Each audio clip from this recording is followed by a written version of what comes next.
Buenos días, jóvenes. Vamos a resolver este segundo ejemplo del módulo de mezclas de aire y vapor. Al igual que el caso anterior, es un problema de sistema cerrado y obviamente a estas alturas del curso de termodinámica 2 suponemos que los estudiantes están familiarizados con el análisis de balance de energía en sistemas cerrados. El enunciado indica un sistema de pistón y cilindro contiene inicialmente 0.5 metros cúbicos de aire a 35 grados Celsius, una atmósfera de presión y 70% de humedad relativa. El aire es enfriado a presión constante en el sistema de pistón y cilindro en un proceso isobárico y cuasi estático hasta que la temperatura alcanza 29 grados Celsius. Utilizando la carta psicométrica determina el trabajo y el calor transferido en el proceso en kilojoule. La presión de 1 es igual a la presión de 2 igual a una atmósfera. Decíamos que para definir un estado necesitábamos tres propiedades de aire húmedo: temperatura de bulbo seco, presión, humedad relativa. Acá tenemos tres propiedades para el estado 1. Está claro que el estado 1 está definido. Para el estado 2, que conocemos temperatura y conocemos presión. Así que conocemos T2 y P2, pero necesitamos una tercera propiedad.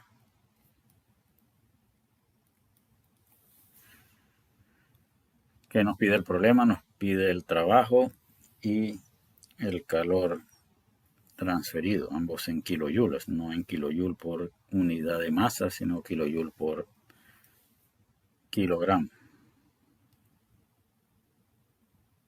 Bien. Vamos a suponer el aire húmedo se comporta como una mezcla de gases ideales, proceso isobárico, sistema cerrado en reposo, proceso cuasi estático. Ecuaciones básicas: balance de energía en sistemas cerrados y trabajo de frontera móvil. Esto nuevamente son conceptos de termo 1 que acá asumimos son conocidos por el estudiante. Si hacemos balance de energía para un sistema en reposo, esto se va a convertir en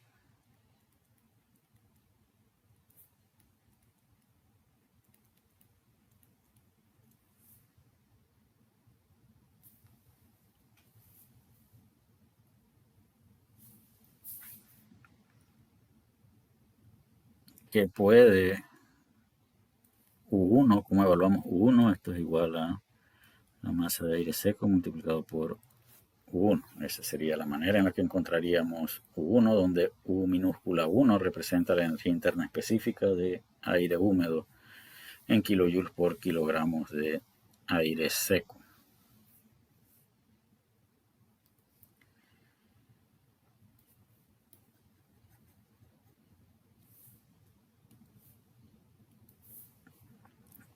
Trabajo de salida, integral de P por dV.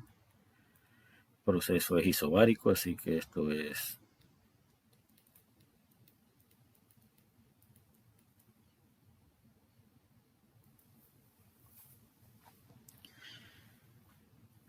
necesitamos determinar el trabajo, así que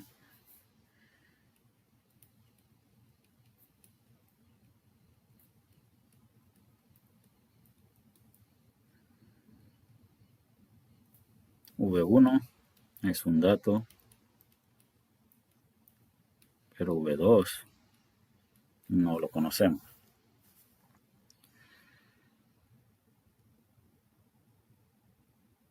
De acuerdo con el enunciado y los datos proporcionados, T2 es menor que T1. P2 es igual a P1.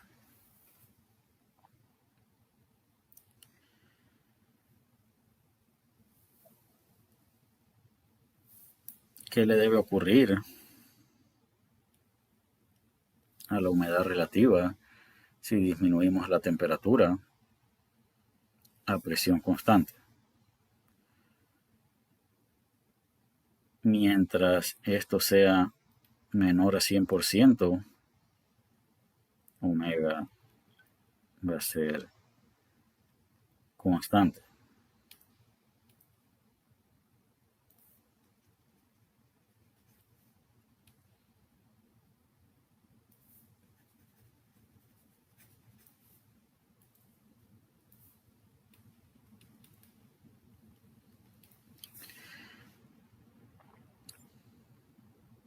Sin embargo, si T2 es menor a la temperatura de punto de rocío en 1, habrá condensación. Eso que implica entonces que debemos decidir si hay o no condensación en este proceso. Si no hay condensación, el problema es muy sencillo. Si hay condensación, ¿qué ocurriría si en el estado 2 hay condensación? Acá abajo tendríamos agua líquida y deberíamos entonces, como parte de U2, considerar agua líquida. Pero no sabemos si hay o no hay condensación, así que debemos investigar si puede o no en este proceso haber condensación. Vamos a ir acá al tablero donde tenemos una carta psicométrica, el estado 1. A ver si podemos ampliar esto un poco más. Bien, entonces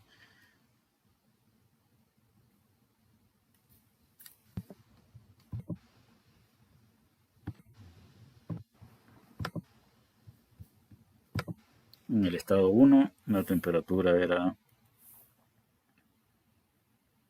35 grados y la humedad relativa era 70%, así que debemos buscar, y la presión es una atmósfera, así que podemos trabajar perfectamente con la carta psicométrica, así que debemos seguir esta línea de temperatura constante hasta que intersecte la línea de 70% de humedad relativa, que es esta.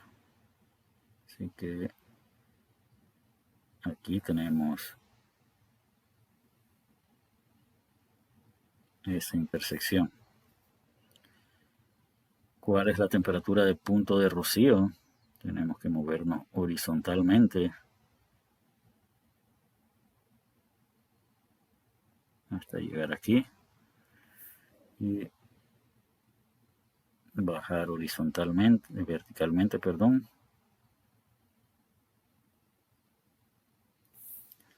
hasta llegar acá. Eso que significa que la temperatura de punto de rocío es un poco mayor a 28 grados Celsius. ¿De qué otra manera pudimos haber deducido eso?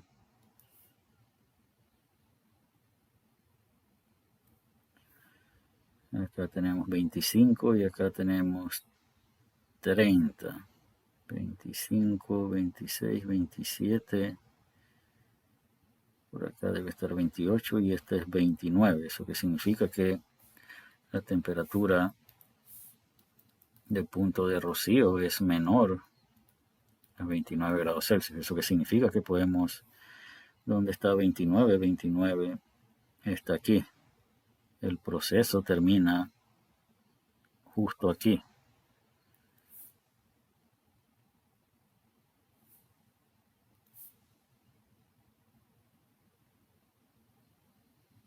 Aquí termina el proceso antes de llegar a 100% de humedad relativa. ¿Esto qué significa? Que no hay condensación. ¿Qué hubiera pasado, por ejemplo, si T2 hubiese sido igual a 25 grados Celsius.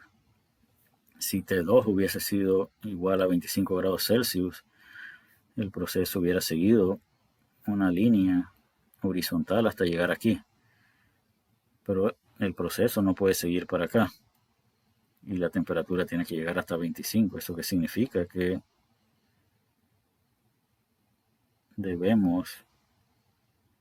el proceso debió haber seguido esta trayectoria hasta llegar aquí. Y obviamente este omega es diferente a este otro omega. Afortunadamente, las condiciones del problema que estamos resolviendo ocurren de tal manera que no hay condensación. Y si no hay condensación, entonces podemos decir que omega 1 es igual a omega 2. La masa de vapor en 1 es igual a la masa de vapor en 2. Y eso hace el problema mucho más sencillo. Así que ya está claro que no hay condensación.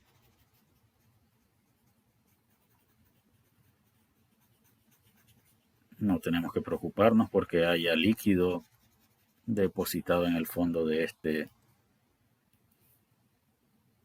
el trabajo de salida.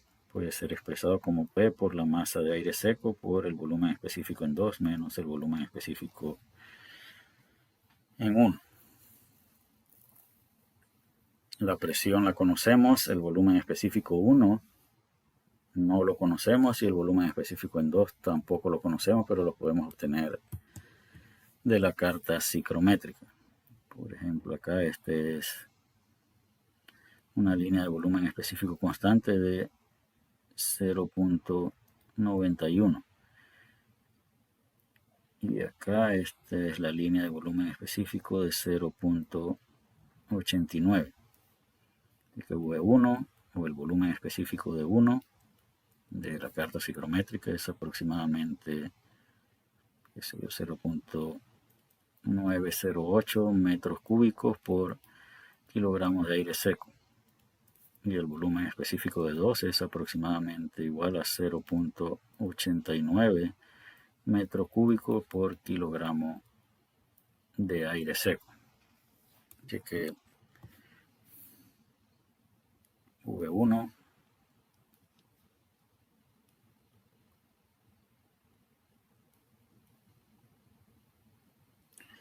V2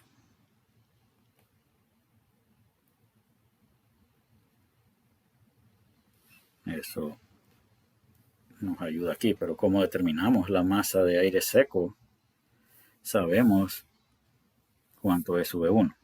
V1 es igual a V1 dividido entre la masa de aire seco. Por lo tanto, la masa de aire seco va a ser igual a V1 entre el volumen específico 1. Y tenemos entonces suficientes medios para determinar el trabajo de salida.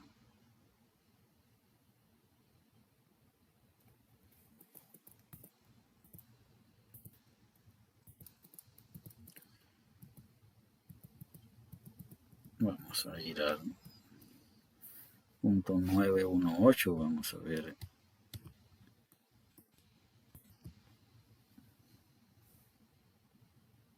Es punto 908. Esto acá debería ser punto 908 y no 918. Debemos corregir eso. Con eso determinamos la masa. 0.54 kilogramos. Y acá primero buscamos el calor, pero vamos a ver acá el trabajo. Masa de aire, V2 menos V1. V2 aproximadamente igual a 0.89 como habíamos indicado. Acá repito, al parecer este es punto 908. Vamos a verificar nuevamente. Punto 9, punto 91 y punto 92, así que definitivamente es punto 908. Y de aquí obtendríamos el trabajo de salida. negativo, por lo tanto es un trabajo de entrada. Y eso responde a la primera pregunta, que es la segunda que encontramos. Ahora vamos a regresar a buscar el calor bajo la suposición de que no hay condensación. La combinación de estos dos, esta es la ecuación de balance de energía que habíamos analizado. Este es el trabajo de salida que ahora podemos combinarlo en función de las entalpías. Y acá esto puede ser igual al flujo o la masa de aire por H2 menos H1. La masa de aire ya la hemos calculado para determinar el trabajo. Pues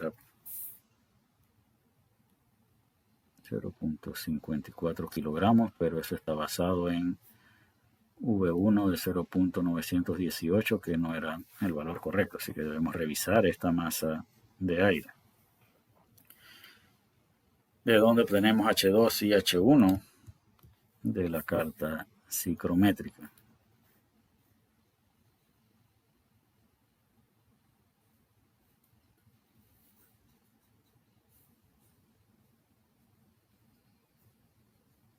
Acá tenemos el estado 1 y acá tenemos el estado 2. Esta es la línea de entalpía de 100, así que H1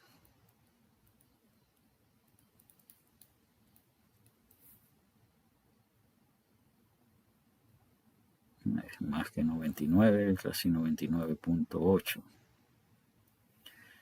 Y H2, perdón, tendremos que seguir acá una línea de entalpía constante. Está cerca de 94. Y ya tenemos H1 y H2 de la carta psicrométrica.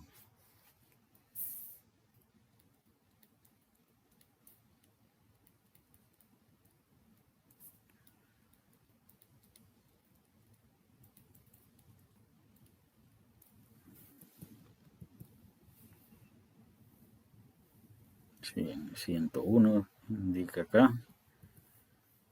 ¿Cómo podemos definir el estado final? Decíamos que omega permanece constante hasta llegar a la temperatura. Si hubiera habido o si hubiéramos agregado vapor o quitado vapor, entonces omega no hubiese sido constante. Y a la masa sabemos cómo obtenerla, debemos corregir el valor. Sabemos que este volumen específico no es el correcto. Tampoco debemos esperar que varíe significativamente o tanto la masa de aire. Pero una vez conocida la masa del aire, solo es cuestión de sustituir las entalpías para obtener el calor de salida. Así que debemos revisar este valor. Debemos revisar este valor.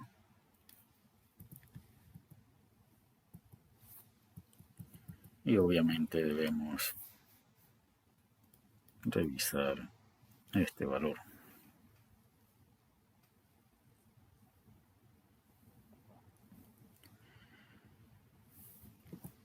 ¿Qué conclusión podemos llegar del uso de la carta psicométrica? Estamos usando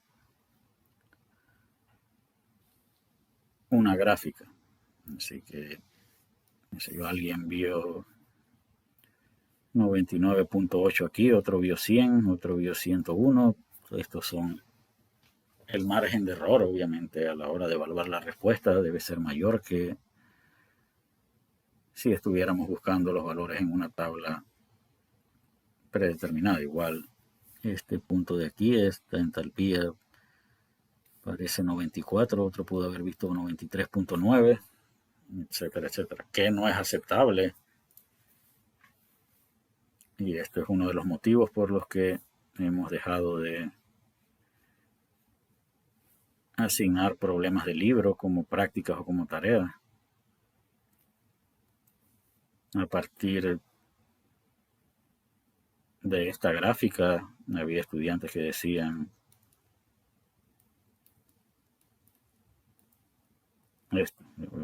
con un software que evalúe propiedades del aire húmedo, esto es posible.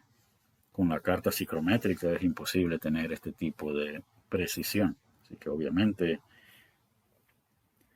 a pesar de que el estudiante era requerido utilizar la carta psicométrica, usaba otro medio para determinar la entalpía.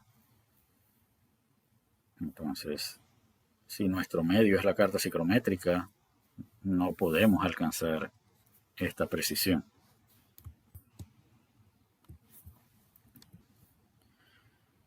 Vamos a avanzar hacia los procesos de acondicionamiento de aire. Hay los procesos que se denominan simples, calentamiento simple, enfriamiento simple. Cuando hablamos de simple, estos procesos ocurren a humedad específica constante. Calentamiento simple, ahora habíamos indicado que en la carta psicométrica el eje Y representaba la humedad específica, es decir, estos procesos de calentamiento y enfriamiento simples siguen trayectorias horizontales en la carta psicométrica. Entonces, repito, calentamiento y enfriamiento simple siguen trayectorias horizontales en la carta psicométrica.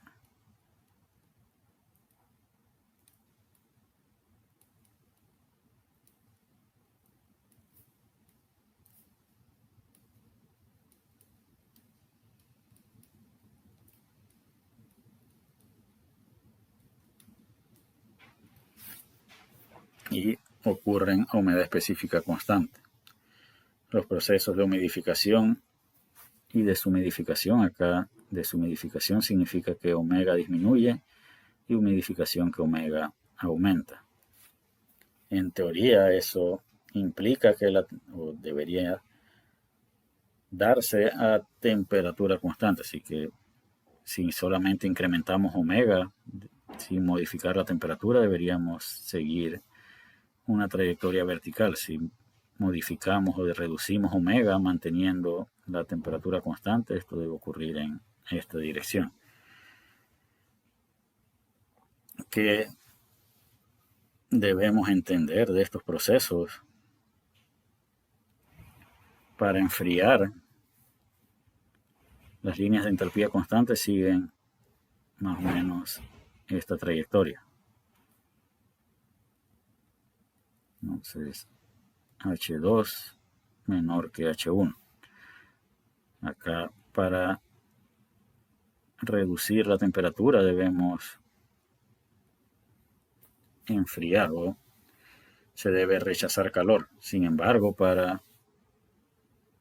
si pudiéramos reducir la humedad sin modificar la temperatura,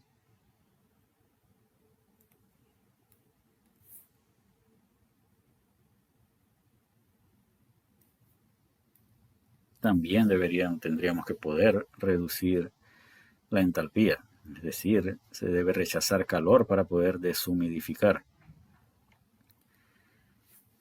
Vamos a distinguir dos tipos de calor. Vamos a definir acá un estado 1 y acá un estado 2.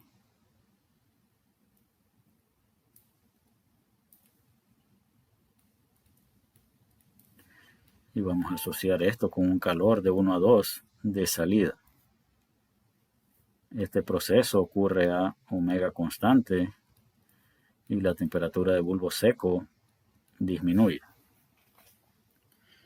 En los procesos donde la temperatura de bulbo seco se modifica, si la temperatura de bulbo seco cambia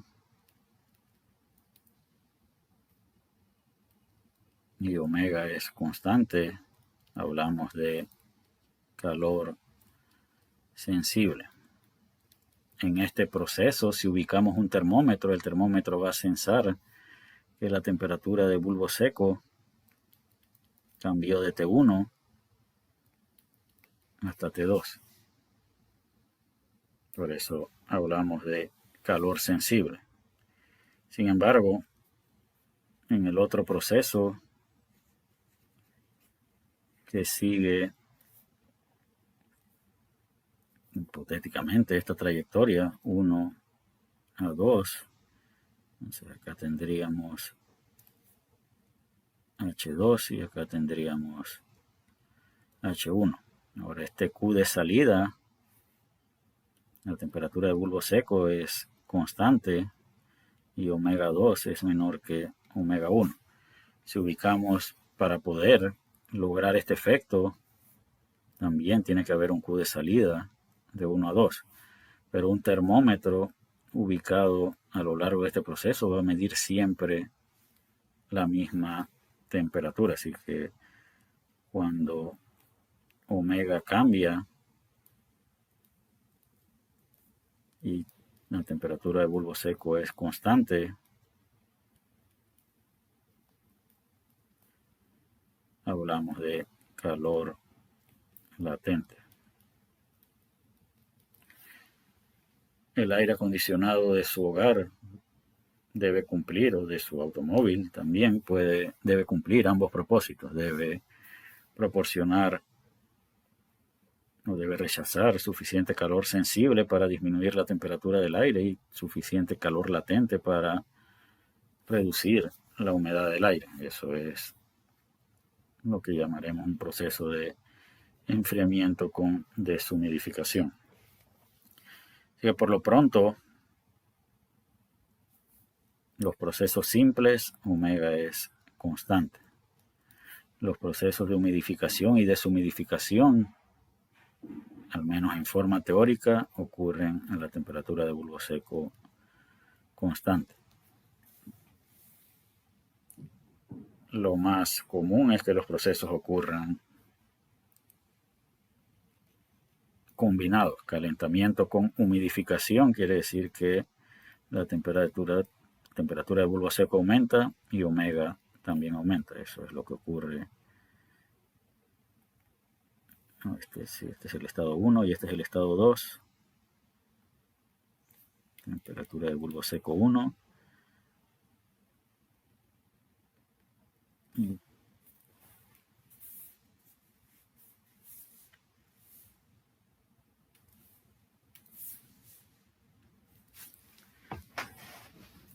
temperatura de bulbo seco 2.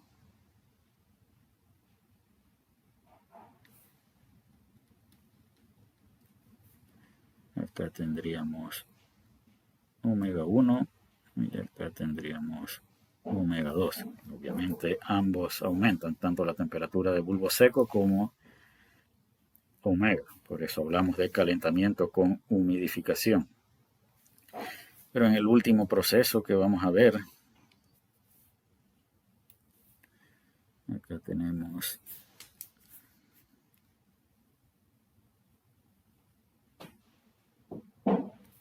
temperatura de bulbo seco 1 y acá temperatura de bulbo seco 2. Así, acá tenemos omega 1 y acá tenemos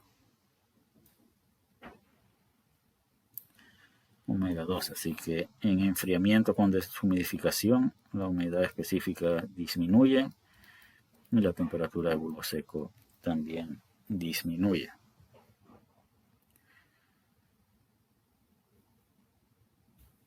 En general, en estos procesos, la cantidad de aire seco o el flujo de masa de aire seco permanece constante. Tal y como hemos supuesto en el análisis de intercambiadores de calor, vamos a suponer que la presión permanece constante en cada uno de estos procesos. Hablábamos de calor sensible y calor latente. Acá hablamos de sensible cuando observamos un cambio en la temperatura de bulbo seco. Hablamos de calor latente cuando observamos un cambio en la humedad específica. En acondicionamiento de aire hay un parámetro importante que se conoce como la razón de calor sensible. Y la razón de calor sensible compara la carga sensible de un proceso de enfriamiento con deshumidificación, por ejemplo, versus la carga total. Y vamos a ver cómo se mide esa razón de calor sensible, al menos en forma aproximada. Vamos a suponer que este sea nuestro estado 1 y este sea nuestro estado 2. Esto es H1 y esto es H2. H1 menos H2 es aproximadamente igual a Q de 1 a 2 de salida. Vamos a ver, más adelante veremos por qué esto es aproximado, pues debemos considerar una carga de condensado o una energía de condensado. Entonces, esto es omega 1 y esto es omega 2.